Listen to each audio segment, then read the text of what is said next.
أما بعد فقد قال الله تبارك وتعالى أعوذ بالله من الشيطان الرجيم بسم الله الرحمن الرحيم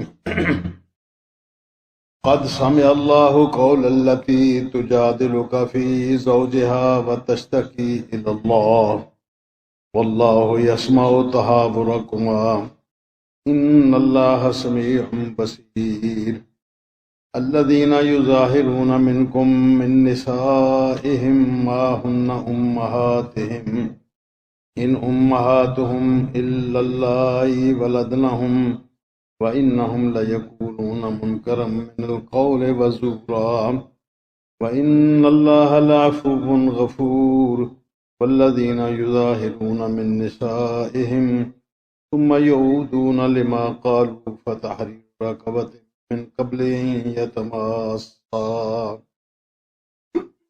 ذلكم توعظون به والله بما تعملون خبير فمن لم يجد فصيام شهرين متتابعين من قبل أن يتماسا فمن لم يستطع فإطعام 60 مسكينا ذلك لتؤمنوا بالله ورسوله وتلك حدود الله وللكافرين عذاب أليم إن الذين يحادون الله ورسوله كبتوا كما كبت الذين من قبلهم وقد أنزلنا آيات بينات وللكافرين عذاب مهين يوم يبعثهم الله جميعا فينبئهم بما عملوا أحصاه الله ونسوه واللہ علی کل شیء شہید۔ یقیناً اللہ تبارک و تعالی سنتا ہے بات اس عورت کی جو شکوہ کر رہی تھی آپ کے ساتھ اپنے خامن کا، وتشتکی الی اللہ، اور اللہ تبارک و تعالی کے سامنے اپنی کمزوری کی شکایت کر رہی۔ واللہ یسمع تحاورکما، اللہ تبارک و تعالی سن رہا ہے باتیں تم دونوں کی۔ ان اللہ سمیع بصیر، یقیناً اللہ تبارک تعالیٰ سنتا ہے، دیکھتا ہے۔ الذین یظاہرون منکم من نسائہم، وہ لوگ جو تم میں سے اپنی بیویوں کے ساتھ زہار کرتے ہیں، ما ہن امہاتہم، وہ ان کی مائیں نہیں ہیں، ان امہاتہم الا اللائی ولدنہم، ان کی مائیں تو وہی ہیں جنہوں نے ان کو جنم دیا ہے۔ وَإِنَّهُمْ لَيَقُولُونَ مُنْكَرًا مِنَ الْقَوْلِ وَزُورًا، اور یقینی بات ہے کہ یہ لوگ بری بات کہتے ہیں اور جھوٹ بولتے ہیں، اور یقیناً اللہ تبارک تعالیٰ معاف کرنے والا ہے، بخشنے والا ہے۔ اور وہ لوگ جو زہار کرتے ہیں اپنی بیویوں کے ساتھ، ثم یعودون لما قالوا، پھر وہ رجوع کر لیں جو کچھ انہوں نے کہا ہے، فتحریر رقبۃ من قبل ان یتماسا، اس سے پہلے کہ وہ ان کو ہاتھ لگائیں، وہ ایک غلام کو آزاد کرنا ہے۔ ذالکم توعظون بہ، یہ تمہیں واعظ کی جا رہی ہے۔ واللہ بما تعملون خبیر، جو تم عمل کرتے ہو اللہ تبارک تعالیٰ اس سے خبردار ہے۔ فمن لم یجد، جو بندہ ایک غلام آزاد نہ کر پائے، فصیام شہرین متتابعین من قبل ان یتماسا، تو 2 مہینے کے مسلسل روزے رکھے اس سے پہلے کہ وہ اپنی بیوی کو ہاتھ بھی لگائے۔ فمن لم یستطع، اور اگر کسی بندے کے پاس اتنی ہمت بھی نہ ہو، فاطعام 60 مسکینا، تو پھر وہ 60 مسکینوں کو کھانا کھلائے۔ ذالک لتؤمنوا باللہ ورسولہ، یہ سارے کا سارا عمل اس لیے ہے کہ تم اللہ اور اس کے رسول صلی اللہ علیہ وسلم پر پکا ایمان لے آؤ اور ان کی باتوں کو صحیح طور پر مان جاؤ۔ وَتِلْكَ حُدُودُ اللَّهِ، یہ اللہ تبارک تعالیٰ کی مقرر کی ہوئی حدیں ہیں۔ وَلِلْكَافِرِينَ عَذَابٌ عَلِيمٌ، اور جو نہیں مانتے ان کے لیے عذاب ہے بہت دکھ دینے۔ ان الذین یحادون اللہ ورسولہ، وہ لوگ جو اللہ اور اس کے رسول کی مخالفت کرتے ہیں، قبتوا کما قبت الذین من قبلہم، وہ ذلیل کیے جائیں گے جس طرح کہ ان سے پہلے لوگوں کو ذلیل کیا گیا۔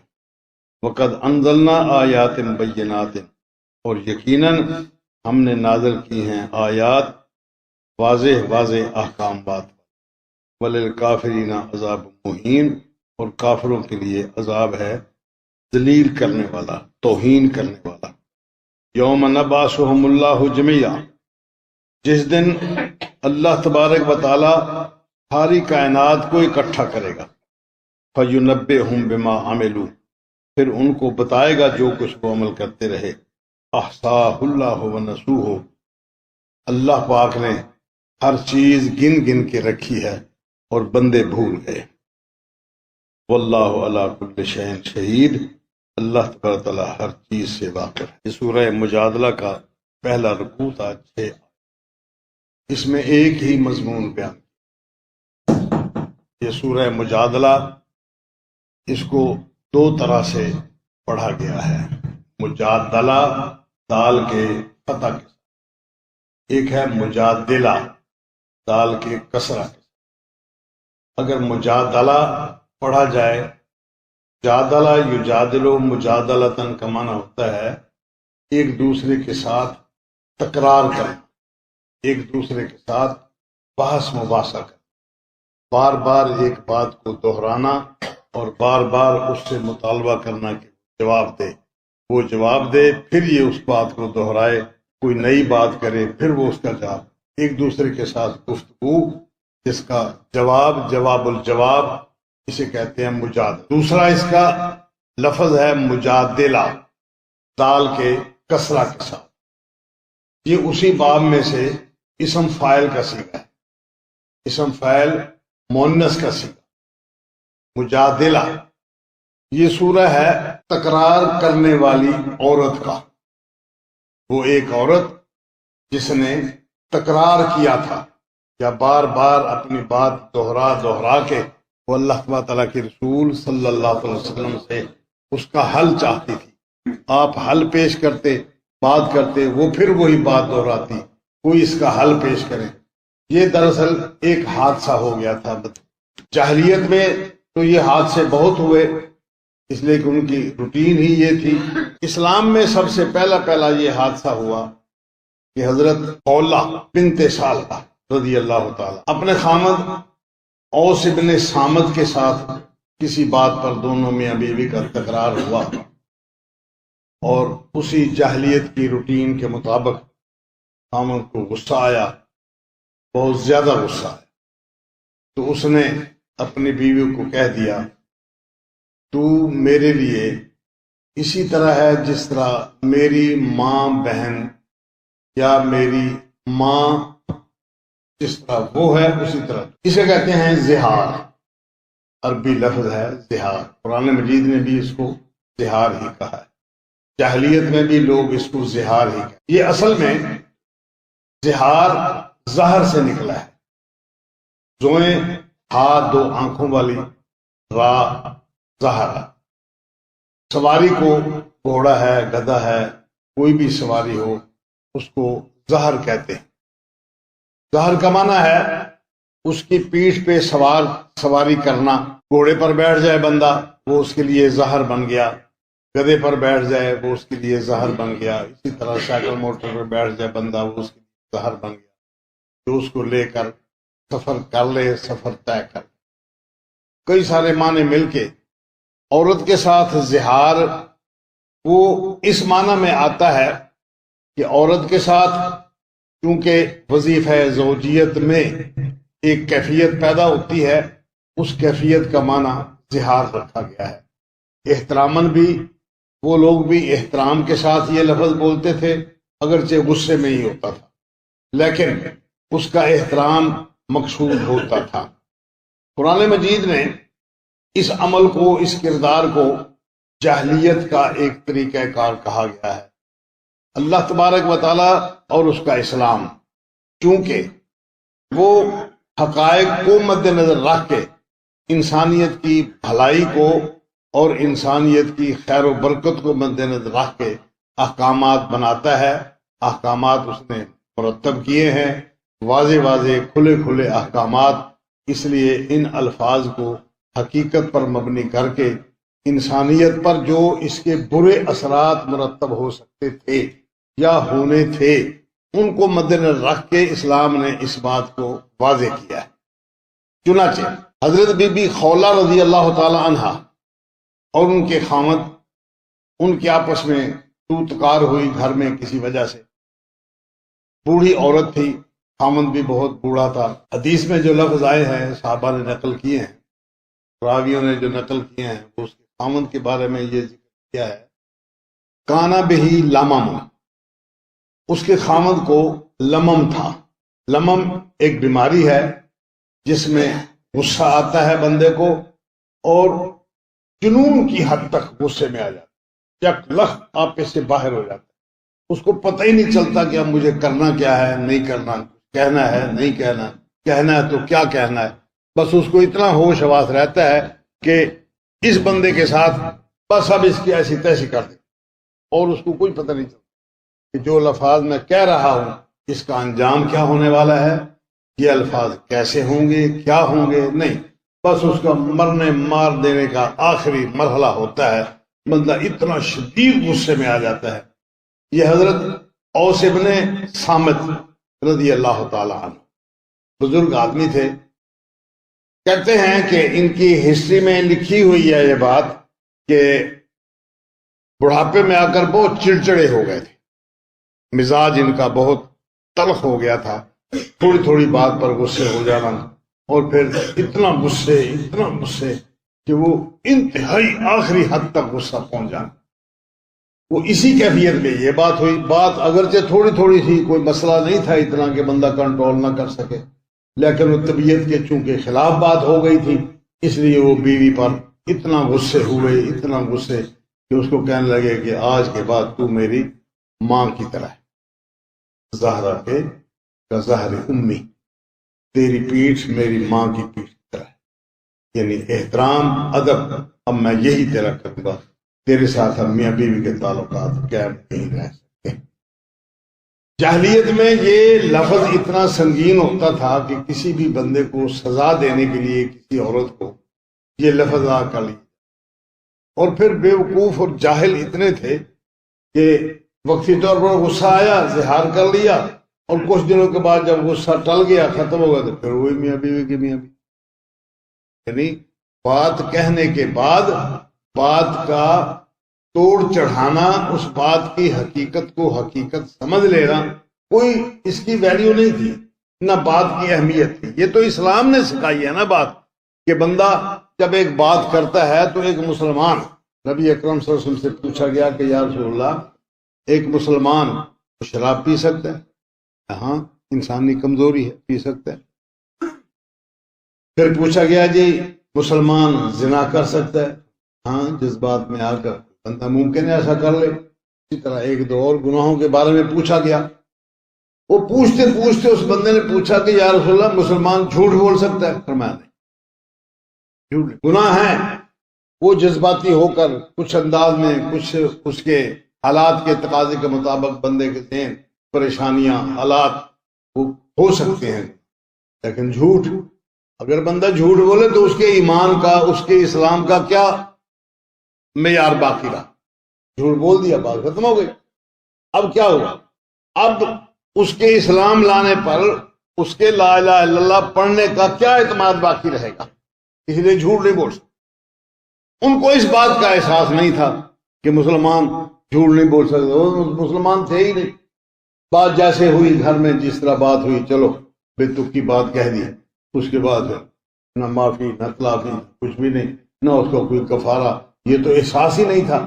اسلام نے اس بات کی سنگینی کو واضح کیا، اور اس کے بعد پھر یہ بات ذکر. نبی اکرم صلی اللہ علیہ وسلم سفر میں تھے کہ ایک صحابی رسول صلی اللہ علیہ وسلم، اس کی اونٹنی تھک گئی ہوگی سفر کرتے کرتے، بوجھ اٹھاتے اٹھاتے، یا کوئی وجہ بن گئی، یا اس صحابی رسول کی طبیعت کے خلاف اس کی چال ڈھال میں یا اس کے ساتھیوں کے ساتھ مل جانے میں پیچھے رہ گئی، اس کی طبیعت کے خلاف کوئی کام جو وہ بندہ نہ چاہتا تھا اس بیچاری سے وہ سرزد ہو گیا۔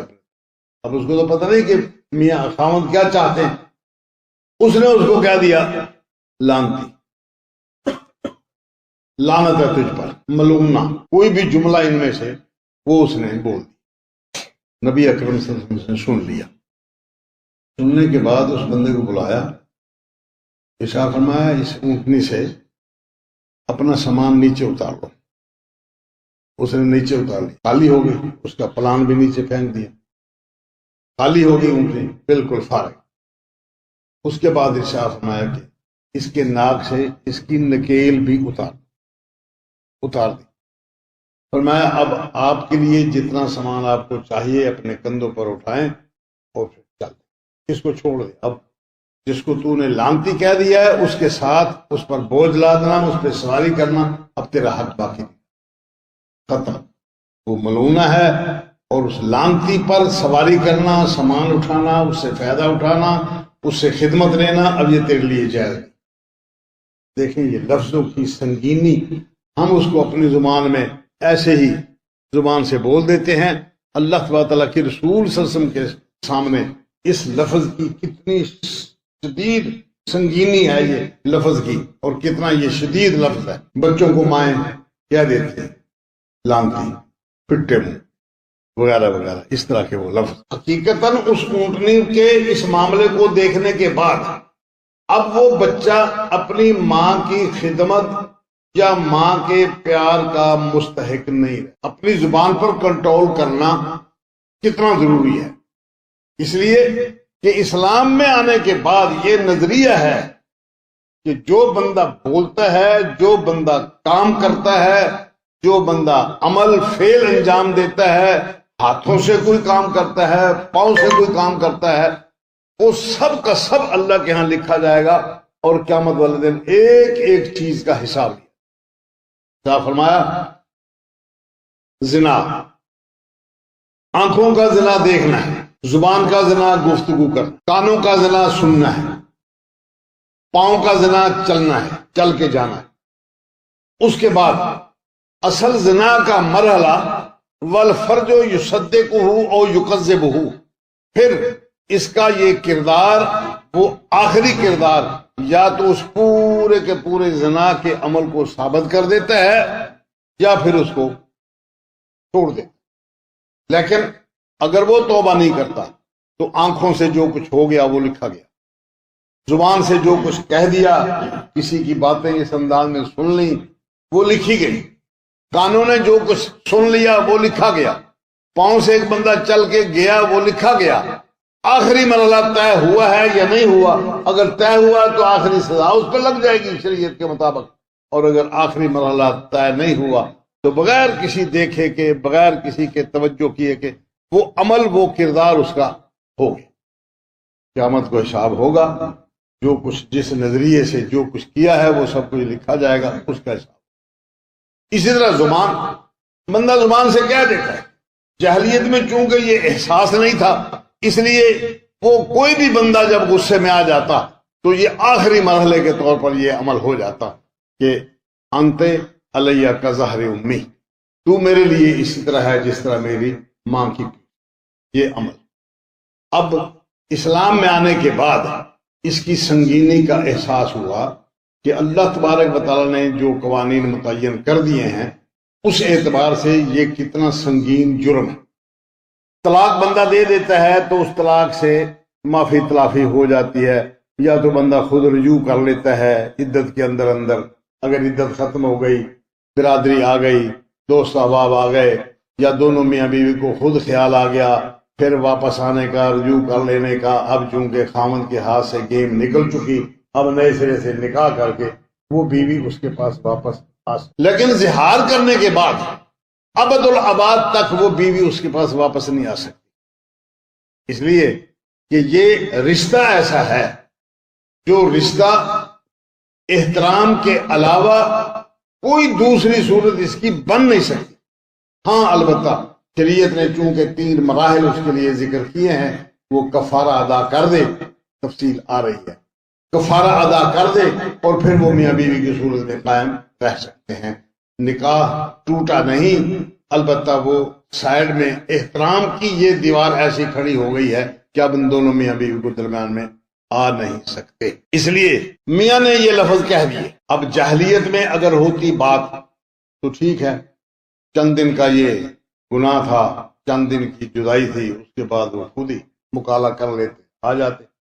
جس طرح کے روایات میں یہ بھی آیا ہے کہ اس بندے نے اس عمل سے پہلے بھی 2 4 5 10 دفعہ یہ بات پہلے بھی کہی تھی اور پھر واپس بھی اس کے گھر میں ہے.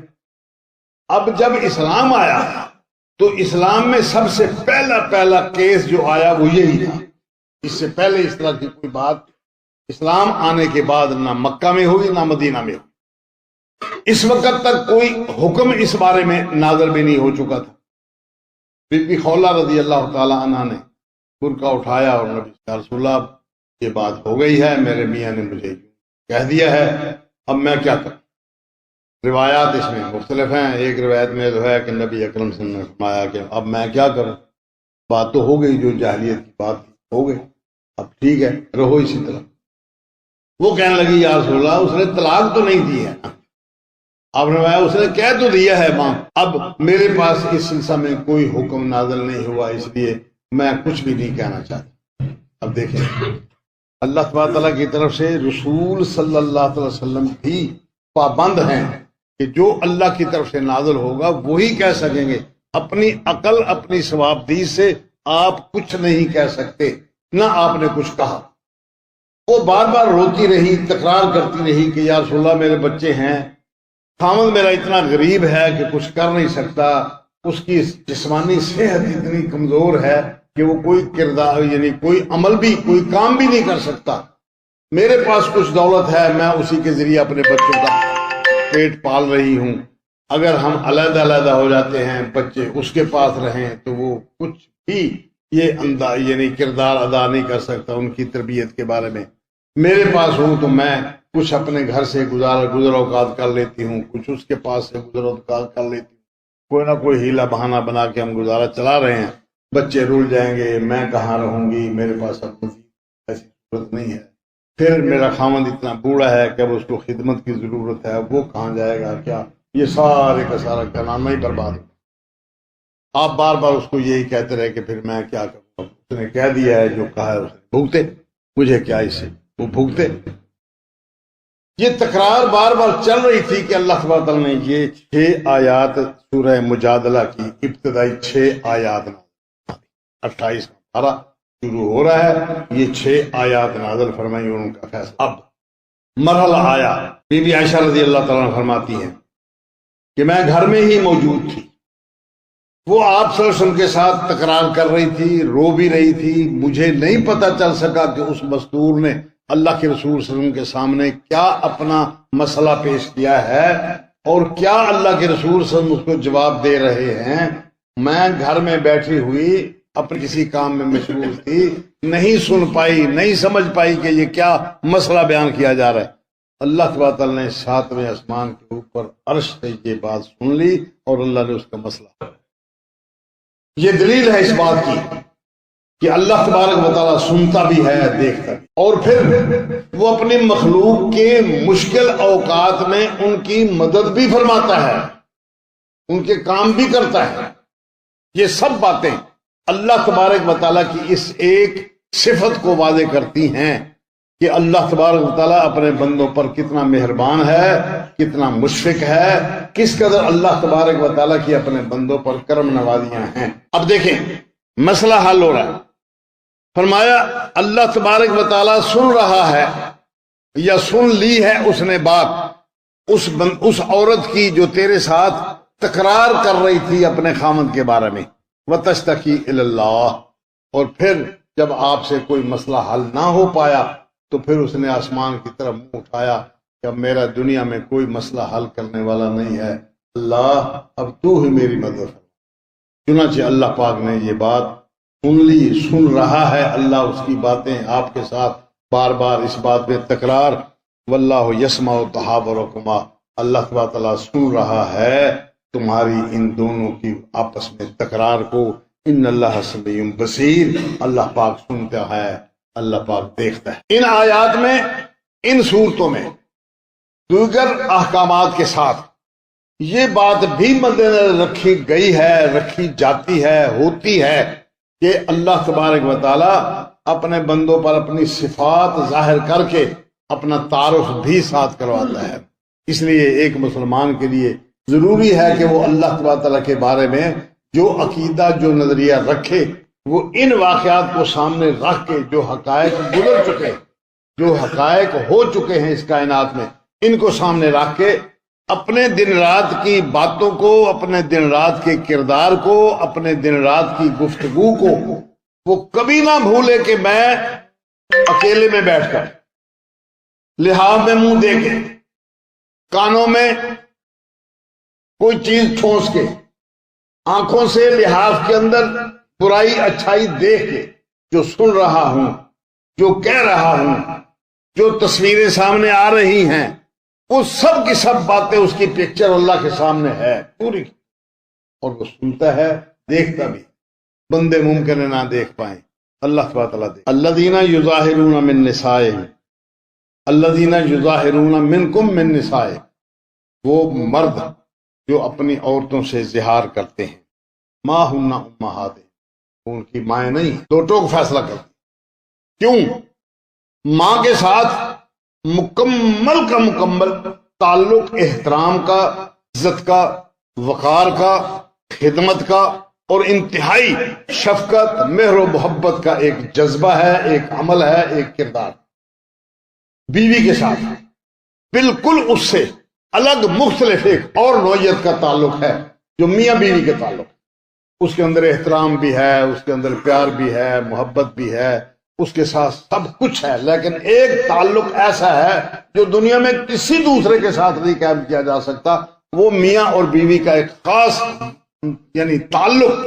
یہ تعلق منتقل ہو کے ماں کے ساتھ، اور ماں کا تعلق منتقل ہو کے بیوی کے ساتھ کیسے ہو؟ سر سے یہ بات ہی غلط، سر سے یہ جھوٹ۔ قرآن مجید نے کہا ان امہاتہم الا اللہ ولدنہم، ان کی مائیں تو صرف وہی ہیں جنہوں نے ان کو جنم دیا ہے، بس۔ بیوی ماں نہیں بن سکتی۔ وَإِنَّهُمْ لَيَقُولُونَ مُنْكَرًا مِنَ الْقَوْلِ وَزُورًا، اور یہ لوگ جو بات کر رہے ہیں وہ بات منکر ہے۔ منکر کا معنی ہے اوپرا۔ اوپری وہ چیز ہوتی ہے جس سے طبیعت لگاؤ نہ کھائے، جس کو ذہن قبول نہ کرے، جس کو معاشرہ قبول نہ کرے، جس کو معاشرہ قبول نہ کرے۔ عربی میں یہ لفظ ان لوگوں کے لیے بھی بولا جاتا ہے جو محدثین کے ہاں حدیثیں بیان کرتے ہیں، لیکن ان حدیثوں کو حدیث کے پیرائے میں قبول نہیں کیا جاتا۔ کیوں قبول نہیں کیا جاتا؟ کہ وہ بات اللہ تبارک و تعالیٰ کے رسول صلی اللہ علیہ وسلم کی طرف نسبت کر دی گئی ہے، جو نہ تو ایک شریف آدمی وہ بات کہہ سکتا ہے، نہ اس کے اندر اسلامی احکامات کی وہ جامعیت پائی جاتی ہے، نہ اس کے اندر اسلامی الفاظ میں جو مسلمانوں کی خیر خواہی اور معاشرے کی بھلائی مقصود ہوتی ہے وہ الفاظ اس کے اندر موجود ہوتے ہیں۔ اس کے اندر معنی اعتبار سے کچھ بھی باقی نہیں رہتا، اور پھر وہ بندہ معاشرے کے اندر بھی نامقبول ہو چکا ہوتا ہے، اپنی زبان کی بد زبانی کی وجہ سے، جھوٹ بولنے کی وجہ سے، اور واقعات میں عہد پیمان، عہد معاہدہ، اس کی عدم پاسداری کی وجہ سے وہ بندہ معاشرتی طور پر، عقلی طور پر، اور معاشرے کے اندر، لوگوں کے اندر وہ بندہ مقبول نہیں ہوتا۔ محدثین اس کے لیے کہتے ہیں کہ منکر، یہ اس کی ضعف کی طرف اشارہ ہوتا ہے، اس کی حدیث قبول نہیں کی۔ اسی اعتبار سے یہاں پر فرمایا کہ وہ بات جو وہ کہہ رہا ہے، انہم لیقولون منکرا من القول، ایسی بات کر رہے ہیں جو بات منکر ہے۔ ماں وہ ہے جس نے جنم دیا، بیوی ماں نہیں بن سکتی، نہ معاشرہ اس کو قبول کرتا ہے، نہ عقل اس کو تسلیم کرتی ہے، نہ یہ بات کہنے کی ہے کہ کوئی بندہ ایسی بات کہہ دے اپنی زبان سے اس انداز میں بول دے کہ اس کو کوئی احساس اس کا نہ ہو کہ اس کا مستقبل میں کیا نتیجہ نکلنے والا ہے۔ وزورا اور زور، جھوٹ، زور کہتے ہیں جھوٹ کو، واقعات کے خلاف ایک بات کی جائے۔ نبی اکرم صلی اللہ علیہ وسلم بیت اللہ میں بیٹھے ہوئے تھے، بیٹھے ہوئے نہیں بلکہ بیت اللہ کی دیوار کے ساتھ تیگ لگا کے کچھ لیٹنے کے سے انداز میں بیت اللہ کے ساتھ آسرا کر کے آپ صلی اللہ علیہ وسلم نے کبیرہ گناہوں کی تفسیر ذکر فرمائی۔ صحابہ بیٹھے ہوئے ہیں، صحابہ بیان فرماتے ہیں کہ آپ بیان کرتے گئے اللہ کے ساتھ شریک بنانا یہ یعنی کبیرہ گناہ ہے، ماں باپ کی نافرمانی کبیرہ گناہ ہے، پڑوسی کی بیوی کے ساتھ برائی کرنا یہ کبیرہ گناہ ہے، اور اسی ضمن میں آپ نے فرمایا وقول الزور، اور جھوٹی بات، جھوٹی گواہی، یہ 3-4 دفعہ یہ بات آپ نے فرمائی، حتیٰ کہ آپ درمیان میں ایک سے الگ ہو کے دیوار بیت اللہ کی دیوار سے علیحدہ ہو کے سیدھے اٹھ کے بیٹھ گئے، اور اتنی بار آپ نے یہ جملہ ارشاد فرمایا وقول الزور، قول الزور، کہ صحابہ نے عرض کیا، صحابہ بیان کرتے ہیں کہ ہماری جی میں آئی کہ کاش اب آپ خاموش ہو جائیں، اتنی دفعہ آپ نے یہ بات کہا۔ یہ ہے قول زور، جو اللہ تبارک و تعالیٰ کے ہاں کبیرہ گناہوں میں سے یہ قول ہے، جبکہ ہمارے ہاں اللہ معاف کرے جہالت کی وجہ سے، اس بات کی سنگینی کا سمجھ نہ آنے کی وجہ سے عدالتوں میں جھوٹے قرآن مجید اٹھائے جاتے ہیں، دوسروں کے سامنے گواہیاں جھوٹی جاتی ہیں، بندے بک جاتے ہیں، حقائق کچھ ہوتے ہیں، عدالت میں جا کے بیان کچھ دے دیا جاتا ہے، اور اللہ کے رسول صلی اللہ علیہ وسلم کے سامنے اس کی سنگینی کیا ہے کہ باقی سارے گناہ ایک ایک دفعہ ان کا نام لیا، شرک، ماں باپ کی نافرمانی، زنا، برائی، یہ وہ، اور اس کے لیے آپ نے 3-4 دفعہ یہ جملہ دہرایا وقول الزور، وقول یہ وہ، یعنی اتنی بڑی غلط بات ہے، اتنی بڑی غلط بات ہے کہ معاشرہ اس بات کو کسی طور پر بھی، نہ زبانی طور پر، نہ اخلاقی طور پر، نہ ہی عملی طور پر اس کو قبول کرنے کے لیے تیار ہے ہی نہیں۔ اند اللہ بھی یہ بات جھوٹ ہے، حقائق کے خلاف ہے، کوئی بندہ یہ بات کہہ دے تو سب سے بڑا جھوٹا یہی پتہ۔ ان اللہ لا عفو غفور، اللہ تبارک تعالیٰ ضرور معاف کرنے والا ہے اور بخش۔ دیکھیں اللہ تبارک تعالیٰ کی رحمت، اس کی ادھر بات کتنی سنگین ہے، کتنی بری بات ہے، پورے کا پورا معاشرہ اس بات سے منکر ہے، وہ بندہ خود آپ بھی اس گھنونے کردار سے یا اس گھنونی بات سے انکار کرتا ہے اور حقائق اس کے خلاف بولتے ہیں، مگر اللہ تبارک تعالیٰ پھر بھی معاف کرنے والا ہے۔ دنیا میں یہ ایک ہی بات ایسی ہے کہ جو بندہ زبان سے کہے وہ رد نہیں، وہ کیا ہے؟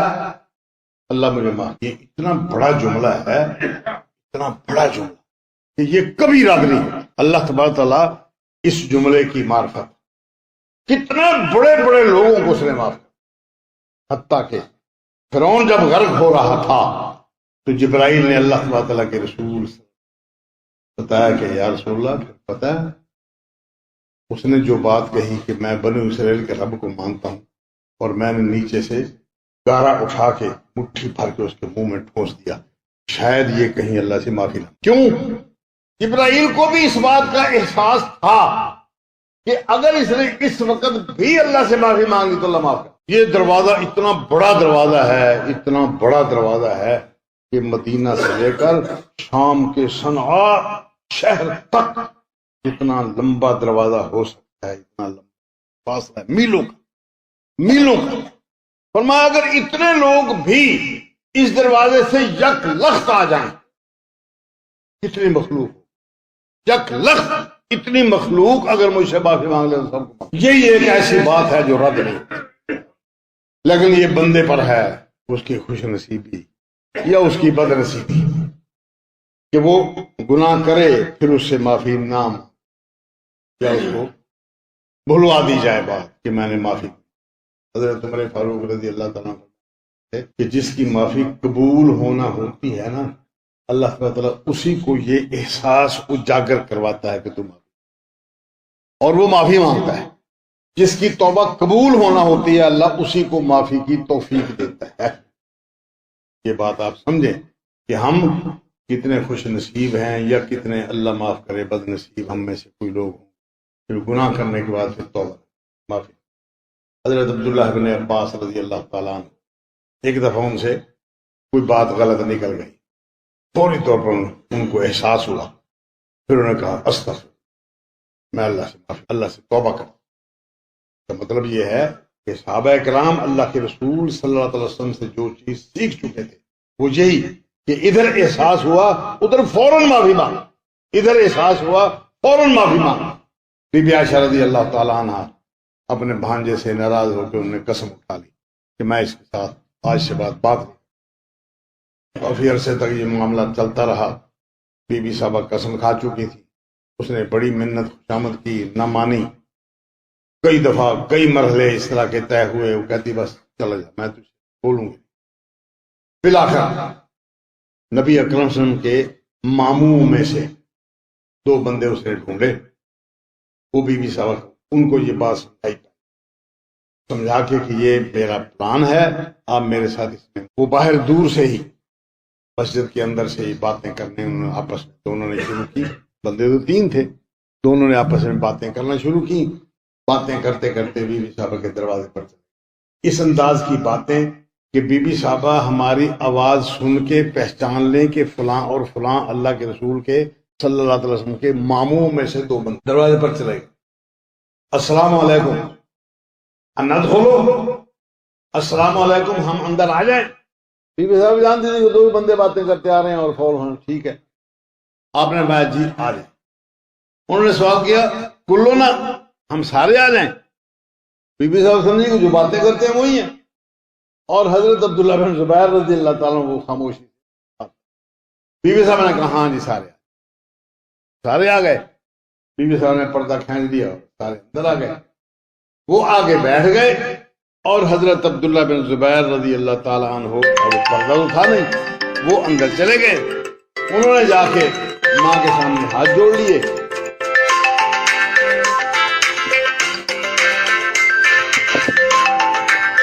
انہوں نے آگے ہاتھ جوڑ لیے۔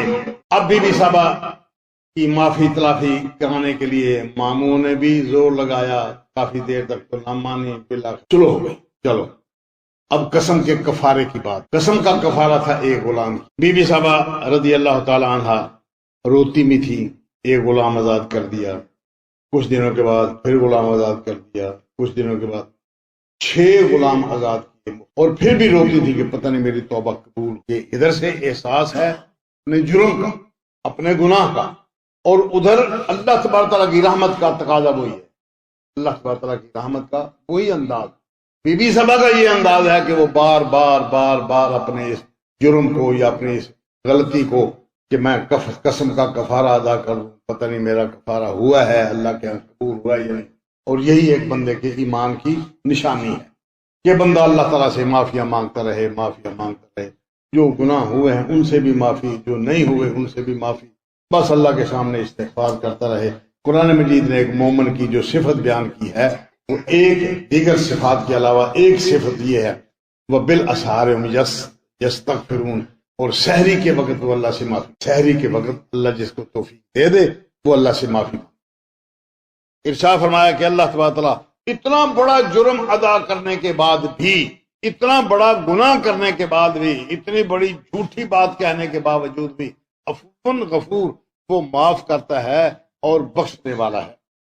والذین یظاہرون من نسائہم، اور وہ لوگ جو اپنی بیویوں سے اظہار کرتے ہیں، یہ کلمہ غلط کہہ دیتے ہیں، ثم یعودون لما قالوا، پھر وہ اس بات کے واپس لینے کی تگ و دو میں ہیں کہ جو بات ہم کہہ چکے ہیں یہ بات ہم سے غلطی ہو گئی، ہم اس بات کو واپس عود کرتے ہیں، واپس لیتے ہیں، ہم یہ جملہ غلط کہہ بیٹھے، ہم اس کی تلافی کرنا چاہتے۔ فرمایا پھر ان کے لیے ہے فتحریر رقبۃ من قبل ان یتماسا، ایک غلام کا آزاد کرنا ہے اس سے پہلے کہ میاں اپنی بیوی کو ہاتھ لگائے یا بیوی اپنے میاں۔ یہ کوئی بھی کنایا کیا جا سکتا ہے کہ ہاتھ لگانے سے کنایا ہے، یا محض ہاتھ لگانا، چھو لینا، چیز لیتے دیتے ایک بندے کا ہاتھ دوسرے بندے کے ہاتھ کو لگ جائے کہ اس کفارہ ادا کرنے سے پہلے وہ بالکل انگلی بھی ٹچ نہیں. ذالکم توعظون بہ، یہ تمہیں واعظ کیا جاتا، نصیحت کی، یہ واعظ ہے، اللہ کا حکم ہے، اس کو سمجھیں. واللہ بما تعملون خبیر، اللہ تبارک تعالیٰ جو تم عمل کر رہے ہو اس سے خبردار، تو پتہ ہے کہ تم کیا کر. اس کا مطلب یہ ہوا کہ یہ اندر کی بات ہے، دروازے کے اندر دروازہ بند، گھر کا باہر والا دروازہ بند، سین میں میاں بیوی اکیلے بیٹھے ہوئے ہیں، کوئی آنکھ دیکھنے والی نہیں، مگر واللہ بما تعملون خبیر، جو تم کر رہے ہو کہ اس کے حکم کے مطابق عمل کیا گیا، یا چلو کوئی دیکھ تو نہیں رہا، میاں بیوی پہلے وہ کوئی غلط کام کر بیٹھے، انگلی لگا بیٹھے ایک دوسرے کو. اللہ تبارک و تعالیٰ علیم بھی ہے، خبیر بھی ہے، اس کو جو کچھ کر رہے ہو ہر چیز. مطلب ہے کہ وہ رات کے اندھیرے میں دروازے بند، بتیاں بند، جو کچھ بھی ہے وہ اللہ تبارک تعالیٰ کے حکم کی خلاف ورزی نہیں کر سکتے. یہ سمجھ لیں اس بات. اور صرف اسی پر منحصر نہیں، کوئی بھی بندہ کسی بھی مرحلے پر اللہ تبارک تعالیٰ کی مخالفت اور اس کے حکم کی نافرمانی کرنے کی پوزیشن میں نہیں ہوتا. اللہ تبارک تعالیٰ لوگ دیکھیں نہ دیکھیں، اللہ تبارک تعالیٰ ضرور اس سے خبردار ہے، ضرور اس کا علم اللہ پاک کے پاس ہے. فَمَن لَّمْ يَجِدْ فَصِيَامُ شَهْرَيْنِ مُتَتَابِعَيْنِ مِن قَبْلِ أَن يَتَمَاسَّا. شرط وہی ہے. اگر یہ بات رہی تو چلو ہم اس جرم کی کیفیت میں یا اس کے کفارے کی کیفیت میں تبدیلی کر دیتے ہیں. جو بندہ ایک غلام آزاد نہیں کر پاتا، اس کے پاس اتنی دولت نہیں ہے کہ ایک غلام کی وہ قیمت ادا کر سکے، پھر اس کے لیے ضروری ہے کہ وہ 2 مہینے کے مسلسل روزے رکھے. جب 2 مہینے مسلسل پورے ہوں گے تو اس پورے کے پورے اس آخری دن تک وہ بیوی کو ہاتھ نہیں لگے. اور اگر درمیان میں غلطی ہو گئی کہ ایک روزہ مس ہو گیا، وہ دوبارہ پھر نئے سرے سے نئے روزے رکھنا. پچھلے مہینے کے روزے ختم، پچھلے 1.5 مہینے کے روزے ختم، پچھلے 1 مہینے 28-29 دن کے روزے ختم. جب دوسرا پورا مہینہ نہیں ہوگا مسلسل روزوں میں، اس وقت تک من قبل ان یتماسا، بیوی کو ہاتھ بھی لگانے سے پہلے یہ اللہ اکبر. یہ شرط وہی ہے. فمن لم یستطع، جو بندہ یہ بھی استطاعت نہ رکھے، جذباتی اتنا ہے کہ یہ بات نہیں بن پائی. رمضان کے مہینے میں صحابہ کرام میں سے ایک شخص کا تذکرہ آتا ہے کہ وہ بہت جذباتی کا مطلب کہ قوت انسانی مرد میں بہت زیادہ. اس خطرے کے پیش نظر کہ کہیں رمضان میں مجھ سے غلطی نہ ہو، انہوں نے اظہار کر لیا اپنے ایک مدت مقرر کر کہ رمضان تو میری ماں کی طرح ہے. انہوں نے اپنے آپ میں یہ سمجھا کہ میں جب قسم اٹھا لوں گا تو پھر میں جذبات پر کنٹرول کر لوں گا اور یہ بات مکمل ہو جائے گی. اللہ کی قدرت درمیان میں کسی ایک دن وہ صبر نہ کر، یہ مرحلہ پھرتا ہے. نبی اکرم یہی حکم اس کے بارے میں.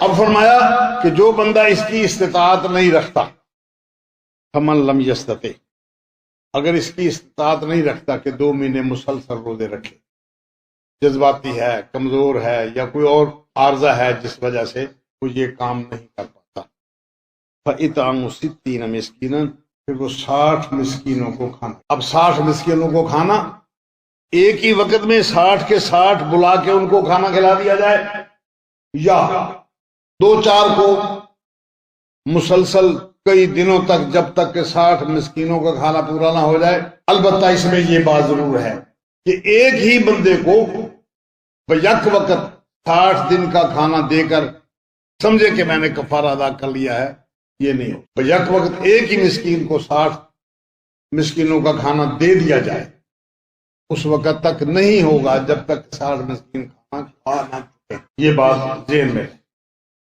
اب اس میں دیکھیں، ایک تو ہے سزا، دوسری ہے اس سزا کے اندر انسانی ہمدردی.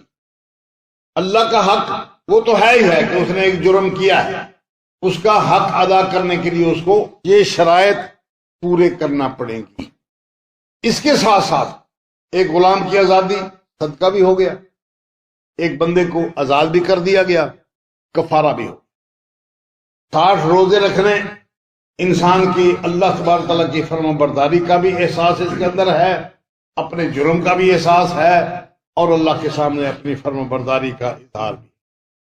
60 مسکینوں کو کھانا، درجہ بدرجہ ان تینوں مرحلوں سے گزرتے ہوئے انسان اپنے گناہ کا بھی اللہ کے ہاں کفارہ ادا کر رہا ہے، معافی تلافی توبہ بھی مانگ رہا ہے، اور ساتھ ہی ساتھ 60 مساکین کو کھانا کھلانا یہ عبادت بھی ہے، خود اس کی اپنی بھی عبادت، لوگوں کے سامنے ان کی بھی اللہ تبارک تعالیٰ کے سامنے صدقہ خیرات، اور ساتھ ہی ساتھ کفارہ۔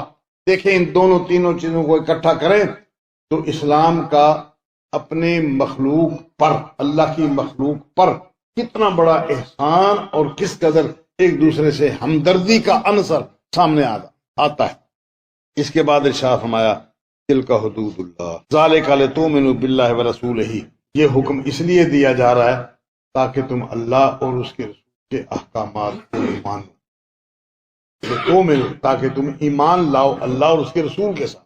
اللہ اور اس کے رسول کے ساتھ ایمان لانا کیا مطلب؟ اللہ اور اس کے رسول کے احکامات کو مانو، عملی طور پر اس کا مظاہرہ کرو، دلی طور پر اس کو تسلیم کریں، اور دلی طور پر تسلیم کر کے عملی طور پر اس کا مظاہرہ کیا جائے۔ یہ سب اس لیے ہے وَتِلْكَ حُدُودُ اللَّهِ، ساتھ ہی اگلی بات کہہ دی کہ یہ اللہ کی حد۔ اس باؤنڈری لائن کو کراس کیا جائے گا تو اسلام صحیح رہے گا، اگر اس باؤنڈری لائن کو کراس نہیں کیا جاتا اور پرے پرے ہی وہ سب کچھ ہو جاتا ہے جو بندے کو منع کر دیا گیا ہے، تو اللہ تبارک تعالیٰ کی حد پھلانگ کے بندہ باہر نکل گیا۔ جب باہر نکل گیا تو اسلام سے اتنی شدت کے ساتھ یہ بات کہی۔ اب اس کی سنگینی دیکھیں، مسلمانوں کو کس طریقے پر اس کو سمجھایا گیا ہے۔ سمجھانے کے بعد اس مسئلے کو آخر میں یہ ذکر کر دیا کہ اس میں کوئی گنجائش، ثواب دیدی اختیارات، ہیلا بہانہ، دائیں طرف سے بائیں طرف سے کوئی نہ کوئی چکر چلا کے بندہ اسلام پہ قائم رہ جائے، یہ محض اس کا اپنا تخیل ہے، اسلام کے اندر یہ بات قبول نہیں۔ وَلِلْكَافِرِينَ عَذَابٌ عَلِيمٌ، اب سیدھی سیدھی سپاٹ بات ہے کہ ان چیزوں کو اسی طرح مانیں، ان پر عمل کریں تو ایمان، اور اگر ان چیزوں میں کہیں کوتاہی ہو گئی تو یہ سیدھی سیدھی بات ہے کہ کافروں کے لیے عذاب ہے علیم۔ نہ ماننے والا، یہاں کفر اس معنی میں نہیں ہے جو یہ بندہ مسلمان نہیں، یہ ہندو ہے، یہ یہودی ہے، یہ عیسائی ہے، یہ کافر، وہ ماننا نہیں۔ یہاں مسلمان رہتے ہوئے اس بندے پر ٹھپا کفر کا لگ گیا، اللہ تبارک تعالیٰ کے ہاں یہ واقعہ کافر ہے، اس نے یہ بات نہیں مانی کہ اللہ تعالیٰ کی حدود کو پھلانگ کر وہ بندہ باہر نکل گیا، چپ کے اپنے اسلام کا بھی اظہار کیا، لوگ اس کو مسلمان سمجھتے رہیں نہ سمجھتے رہیں، اللہ کے ہاں وہ مسلمان نہیں ہے۔ اللہ ان الذین یحادون اللہ ورسولہ، حاد یحاد، اس کا معنی ہوتا ہے دو الگ الگ چیزیں، درمیان میں ان میں فاصلہ ہے، درمیان میں فاصلہ ہے، اس فاصلے کے ایک طرف یہ حد، دوسری طرف یہ حد، ان دونوں کے درمیان حدیں قائم۔ من یحاد اللہ ورسولہ، جو بندہ اللہ اور اس کے رسول کے درمیان حد قائم کر لیتا ہے کہ اس کی بات نہیں مانی، اللہ اور اس کے رسول کی مخالفت کر لیتا ہے، وہ بھی تو کما کبت الذین من قبلہم، ان کو ذلیل کیا جائے گا اسی طرح جس طرح کے پہلے لوگوں کو ذلیل۔ یہاں مجہول کا صیغہ ذکر، ماضی مجہول کا، کوبت، ماضی مجہول کا معنی ہے کہ ان کو برباد اور ان کو ذلیل کر دیا گیا۔ حالانکہ جو بندہ یہ کام کرے گا، قرآن تو اترا ہے آج سے 15 صدی پہلے، آج ایک بندہ یہ کام کرتا ہے، اس کے لیے بھی اللہ نے فرمایا کوبتو، ہلاک کر دیا گیا، برباد کر دیا گیا، جس طرح کے پہلے لوگوں کو ذلیل کر دیا گیا تھا۔ اس کا مطلب یہ ہے کہ یہ اتنا مضبوط کیس ہے، یہ اتنا ٹھوس فیصلہ ہے، گویا کہ یہ صدیاں بیتی، گزر گیا، یہ بات ہو گئی، اس کے نہ ہونے میں کوئی چیز رکاوٹ، ایک چیز ہو گئی، ہونے والی چیز کو ہو گیا سے تعبیر کیا گیا، اتنا پکی ہے جس طرح کل سورج چڑھا ہوا تھا، کوئی بندہ اس کا انکار نہیں کر سکتا، اسی طرح آج یہ سورج چڑھا ہوا ہے، کوئی بندہ اس کا انکار نہیں کر سکتا۔ اسی طرح جس بندے نے یہ عمل کیا وہ اتنا پکی بات ہے ہمارے ہاں، اتنا لکھی گئی ہے بات کہ اس کا فیصلہ ہو چکا ہے، ہمیں آج اس پر عمل کرانا پڑے۔ آج سے 100 سال بعد کسی بندے پر یہ عمل وارد ہو جائے اور وہ اللہ اور رسول کی مخالفت کر دے، اس کا بھی یہی فیصلہ ہوگا جس طرح پہلے لوگوں کا فیصلہ ہو چکا ہے۔ جو بندہ اللہ رسول کی مخالفت کرے گا۔ قرآن مجید میں ایک اور مقام پر والذین یحبون ان تشیع الفاحشۃ فی الذین، وہ لوگ جو چاہتے ہیں کہ ایمان والے معاشرے میں، ایمان والے لوگوں میں فحش پھیلے، بے حیائی پھیلے، کے ذریعے، موبائل کے ذریعے، باتوں کے ذریعے، کردار کے ذریعے، سکولوں کے ذریعے، یا محفلوں کے ذریعے، شادی نکاح کی محفل ہو، یا کسی ہوٹل میں، کسی بازار میں جگہ پر پردہ کر کے محفل اس طرح کی قائم ہو کہ یہ ماڈرن لوگ وہ بے حیائی کو ترویج دیتے ہیں، عورتوں اور مردوں کا مجموعی اختلاط پیدا کرتے ہیں، تصویروں کے ذریعے، کھیل تماشے کے ذریعے، سینمے کے ذریعے، ڈرامے کے ذریعے، کوئی صورت جہاں بے حیائی کا عنصر مسلمانوں کے اندر پھیلے، جو بندہ اس میں جو کچھ کردار ادا کرے گا ان کو اللہ تبارک تعالیٰ دنیا میں بھی ذلیل کرے گا، آخرت میں بھی ذلیل کرے گا۔ یہ فیصلہ والذین یحبون ان تشیع الفاحشۃ فی الذین آمنوا، ان کا انجام یہی ہو۔ یہاں یہ بات اسی طرح ذکر کی گئی وقد انزلنا آیات بینات، اور ہم نے یہ کھلے کھلے دلائل آپ کو دے دیے، فیصلہ دے دیا ہے کھلا کھلا۔ وللکافرین عذاب مہین، اور کافروں کے لیے عذاب ہے توہین آمیز، جوتے بھی پڑیں گے، اہانت بھی ہوگی، ذلت بھی ہوگی، خواری بھی ہوگی، لوگوں کے سامنے اس کی بے عزت اور توہین بھی ہوگی۔ مبادہ کوئی شخص سمجھے کہ میں تو پکا مولوی ہوں، میں تو پکا مسلمان ہوں، ماشاءاللہ داڑھی بھی ہے، ماتھے پہ جوتے جتنا محراب بھی ہے، نمازیں بھی پڑھتا ہوں، لوگوں کے سامنے اپنے اسلام کا اظہار بھی کرتا ہوں، چلو تھوڑی بہت غلطی ہو گئی ہے تو کیا ہوا، اللہ کے احکامات کی تھوڑی بہت مخالفت کرنی ہے تو کون دیکھتا ہے نا؟ یا مدت ہوئی اس دنیا کو پیدا ہوئے، اللہ بہتر جانے کب تک اس نے جانا ہے، میں آج کر لیا ہے کام، کل کو مر جاؤں گا، بھولی بسری بات ہو جائے گی، آج چند لوگ جانتے ہیں، کل کو مرنے کے بعد نئے لوگ جو پیدا ہوں گے وہ بھول جائیں گے، جنہوں نے دیکھا ہی نہیں وہ کون یاد رکھے۔ میں یہ باتیں ذہن میں نہیں آنی چاہیے۔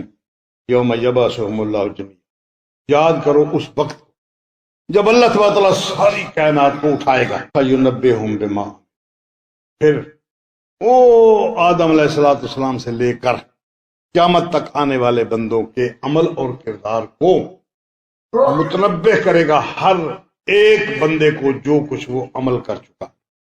احصاہ اللہ ونسوہ، نہ رہے یہ ذہن میں بات کہ میری ہڈیاں بھی گل جائیں گی، پتہ ہی نہیں ہوگا، میرا نام بھی، رجسٹر بھی بیکار ہو جائیں گے، جل گیا رجسٹر، ریکارڈ ہی ختم ہو گیا، نا نا نا نا، احصاہ اللہ ونسوہ، اللہ نے ہر چیز کو گن گن کے رکھا ہے۔ ہمیں نہیں پتا کیا سے ایک مہینہ پہلے فلاں تاریخ کو ہم نے کیا کچھ کھایا تھا، اللہ نے اس کو جب سامنے آئے گی، فائل کھلے گی، بندہ انکار نہیں کر سکتا کہ یہ فوٹو میرا نہیں، تو اس بات کا احساس ہو جائے گا کہ واقعتاً یہ حرام تھا، حلال تھا، جائز تھا، ناجائز تھا، جو کچھ میں نے کھایا کہاں سے کما کے لایا ہوں، کس ذریعے سے آیا، کن کن لوگوں نے بیٹھ کے کھایا، پورے گھر کی محفل بنی، دوستوں کی محفل بنی، جو کچھ بندہ کر چکا ہے، احصاہ اللہ ونسوہ، اللہ پاک نے ہر چیز کو گن گن کے رکھا ہے، ونسوہ، اور بندے بھول گئے، واللہ علی کل شیء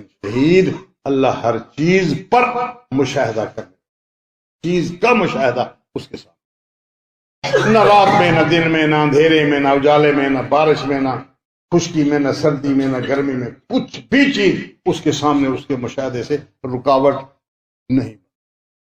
اللہ پاک مجھے اور آپ کو عطا فرمائے، اس کے مطابق صحیح عمل۔ اقول قولی ھذا وآخر